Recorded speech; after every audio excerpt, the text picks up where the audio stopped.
Velamal Engineering College, Information Technology, admissions open for 2026.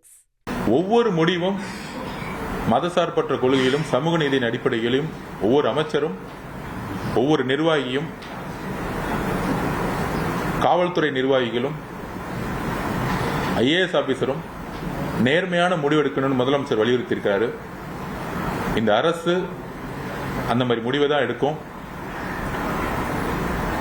திருப்பியும் பதிவு பண்றோம், இந்த அரசு பெரியார் அவர்களுடைய கொள்கையிலும் அறிஞர் அண்ணா அவருடைய கொள்கையிலும் புரட்சியாளர் அம்பேத்கர் அவருடைய கொள்கையில் தான் வழி நடக்கும். அதற்காக தான் தேர்தல் அரசியல்ல மெஜாரிட்டி இல்லாத போது அதிமுக கிட்ட சப்போர்ட் கேட்டிருந்தா ஈஸியா கவர்மெண்ட் ஃபார்ம் பண்ணி முடிக்கும். ஆனால் ஒவ்வொரு கட்சியுடைய தோழமை கட்சிகளுடைய நம்பிக்கையை நாங்கள் உருவாக்கினோம். இந்த அரசு மதசார்பற்ற கொள்கையிலும் சமூக நீதி கொள்கையிலும் உறுதியாக இருக்கும் என்பதை காங்கிரஸ் தலைவர் திரு ராகுல் காந்தி அவர்களிடம் வெளிப்படுத்தினோம். அதை அவர் நம்பினார். எங்களுடைய முதல்வர்களும் அவர்களும் ஒரு சகோதரர் போல ஒரு உறவை இன்றைக்கு உருவாக்கி இருக்கிறார்கள். கம்யூனிஸ்ட் தோழர்கள் அவர்களிடம் இந்த மதசார்பற்ற கொள்கையை பற்றி ஒரு நீண்ட விவாதத்தை உருவாக்கணும். இது அதிகாரத்துக்கோ பணபலத்துக்கோ உருவாக்கிய கூட்டணி கிடையாது. அதுக்கப்புறம் விடுதலை சிறுத்தைகள் கட்சி தலைவர் அவர்களிடம் ஒரு பெரிய நீண்ட விவாதம், அவரு கூட இருந்தக்கூடிய தோழர் ரவிக்குமார் அண்ணன், தோழர் சிந்தனை செல்வன் அண்ணன் எல்லோரிடமும் எந்த அளவிற்கு இந்த அரசு மதசார்பற்ற கொள்கையிலும் சமூக நீதி கொள்கையிலும் உருவாகி இருக்கிறதை விளக்கினோம். ஐஎம்எல் கிட்டத்தட்ட 60 வருஷமா திமுக கூட்டணியில் இருந்தாங்க. ஏன் இஸ்லாமிய சகோதரர்கள் அமைச்சரவையில் பங்கெடுக்க வேண்டும்? இஸ்லாமிய சகோதரர்களுடைய பொருளாதார பின்புலம் மிக மிக மிக வறுமையான பின்புலம். எல்லா சமூகங்களும் முன்னேறினாலும் மைனாரிட்டின்னு சொல்லக்கூடிய இஸ்லாமிய சகோதரர்களாகட்டும், கிறிஸ்தவ சகோதரர்களாகட்டும், பெண்களாகட்டும், இவங்களுக்கு தலித் சகோதரர்களாகட்டும், இவங்களுக்கு அரசு முக்கிய திட்டங்களை கொண்டு வரணும். நேர்மையின் அடிப்படையில் முக்கியமான திட்டங்களை கொண்டு வரணும். அப்படி கொண்டு வரும் பொழுது இஸ்லாமிய சமூகத்துடைய பிரச்சனைகளை சிறு வயதிலிருந்தே உணர்ந்த ஒரு சகோதரர் அமைச்சராகும் பொழுது கண்டிப்பாக அந்த திட்டங்களை மாற்றம் கொண்டு வருவார். எடுத்துக்காட்டாக பிடபிள்யூடி ஐவேஸ் எனக்கு பொறுப்பு கொடுத்தாலும் விளையாட்டுத்துறை எனக்கு கொடுக்கும் பொழுது 10 வயசுலேருந்தே விளையாட்டுத்துறையில் நான் இருக்கிறேன். நான் ஸ்போர்ட்ஸ் ஹாஸ்டல் இருக்கிறேன். நான் ட்ரக்ஸை ஒழிக்கணும்னா விளையாட்டை முன்னிலைப்படுத்தணும்னு முதலமைச்சர் இந்த பொறுப்பு கொடுத்திருக்காரு. அந்த மாதிரி எந்தெந்த துறையை யார் யாரிடம் கொடுத்தா, வாய்ப்புகளை கொடுத்தா மக்கள்கிட்ட அவங்க 24 மணி நேரம் போக்கஸ் பண்ணுவாங்கிற ஒரே ஒரு விஷயம் தான் மாண்புமிகு முதலமைச்சருக்கு இருக்கே தவிர, இந்த பழைய காலத்தில் இருக்கக்கூடிய 2 கட்சிகளுடைய ஒரு அண்டர்ஸ்டாண்டிங்கோட இருந்த ஒரு அதிகார பகிர்வு கிடையாது. எந்த கட்சியும் இந்த அதிகார பகிர்வை நோக்கி போனதில்லை. அதனால ஒரு இயற்கையான ஒரு குடும்பமாக எல்லோரும் இன்றைக்கு சேர்ந்த, இயற்கையாகவே சேர்ந்த, மக்கள் விரும்பிய ஒரு சமூக நீதி நாளா இன்னைக்கு மாண்புமிகு முதலமைச்சர் இந்த நாளை பார்க்கிறாரு. மக்கள் இன்னைக்கு எல்லா கட்சிகளும் சரி, காங்கிரஸ் கட்சிகளும் சரி, விடுதலை சிறுத்தைகள் கட்சியுடைய தொண்டர்கள் தமிழகம் முழுவதும் முதல் முறையில் அதிகாரத்துக்குள்ள ஒரு அமைச்சரவையிலுக்குள்ள வந்த செய்தியை எல்லோரும் தன் வீட்டில் ஒரு பெரிய ஒரு பண்டிகை மாதிரி கொண்டாடுறாங்க.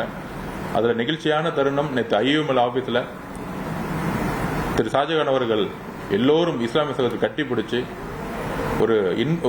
ஒரு கண்ணீரோட இந்த பொறுப்பை எடுத்ததை நம்ம பார்த்துருப்போம், சோசியல் மீடியாவில் வந்திருக்கோம். ஸோ உண்மையான சமூக நீதினால நாங்கள் இதை பார்க்குறோம். கண்டிப்பாக மாண்புமிகு முதலமைச்சர் அவர்கள் உருவாக்கிய இந்த அமைச்சரவை மக்களுக்கானதும் ஒடுக்கப்பட்ட ஏழை மக்களுக்கான சிறந்த திட்டங்களை கொடுக்குங்கிற நம்பிக்கையை நாங்கள் வெளிப்படுத்துகிறோம். அதில் ஒரு வருத்தத்திற்குரிய பதிவு என்னன்னா, திமுக தலைமையில் 21 கூட்டணி கட்சிகள் தேர்தலை எதிர்கொண்டாங்க. பொதுவாக தேர்தல் முடிஞ்ச உடனே கூட்டணிங்கிறது அந்தந்த தலைமையும் அந்தந்த கட்சியும் முடிவு செய்யக்கூடிய இடத்துல அவங்களுக்கான ஜனநாயக கடமை இருக்கு. எந்த கட்சியும் திமுகவுக்கு அடிமை சாசனத்தை எழுதிய கட்சி கிடையாது. இத்தனை நாள் திமுக கட்சி ஒவ்வொரு கட்சியும் அடிமை சாசனத்துடன் எழுதின ஒரு வரலாறு தான் பார்த்திருப்போம்.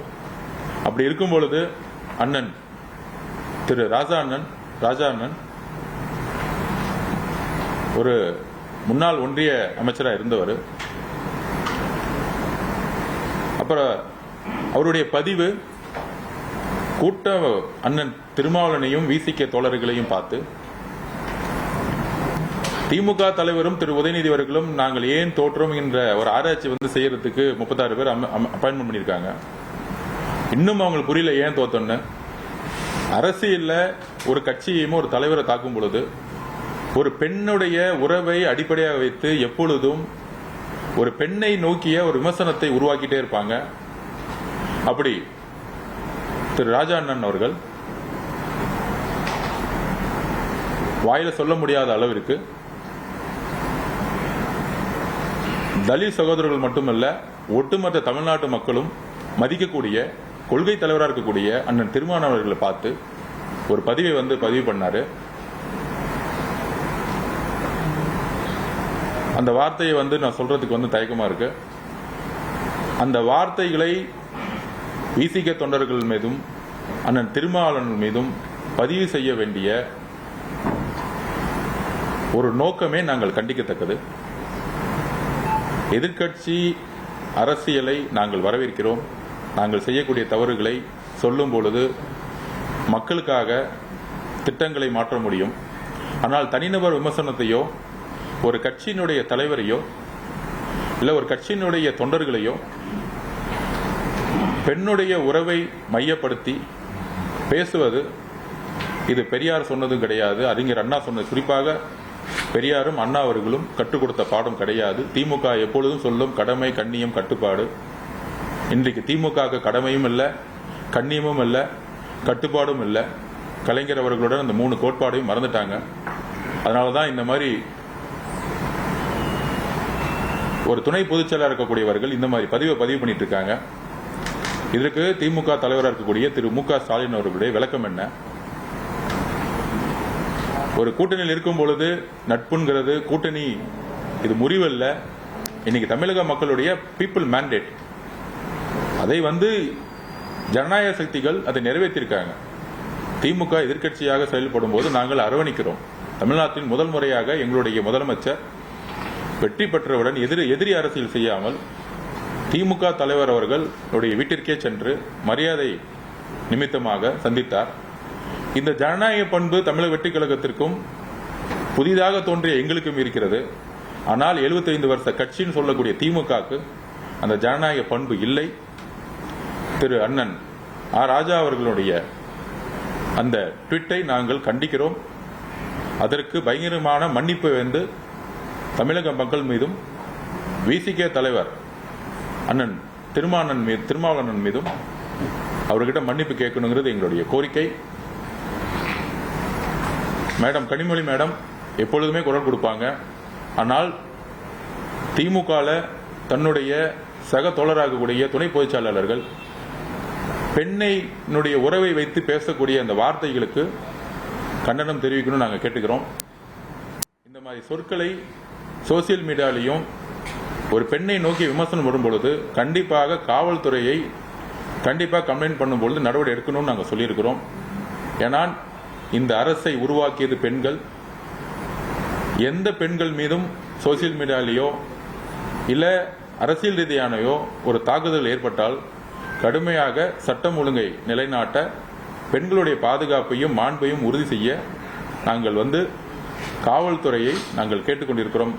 Velamal Engineering College Cyber Security admissions open for 2026.